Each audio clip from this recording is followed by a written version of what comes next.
niko basha ubwo muba mwumva kumenesha ibanga kumuhana ari byo bizabazanisha inyungu ese muba mwumva harimo 10 n'agaciro kuki mutiyubahisha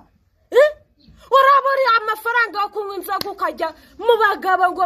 namara kukugurira arahita azamura amaguru yawe yatandukanye ubundi asesekemo umubiri we mwanjye turamo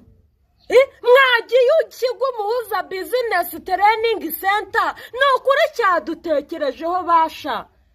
kibategurira amasomo y'ubwoko bwose nihari kweditinga gukora amavideo gukora amafarine gukora amahambaga gukora ibitindigasani baba we ntabwo harimo gukora amasabune amabara yanjye ari kwikora nasa mwabavuna muheto mwe ribi horivuga mukura amaboko mu mufuka perezida mukura amaboko mu mufuka mupfe nte kuki mutuma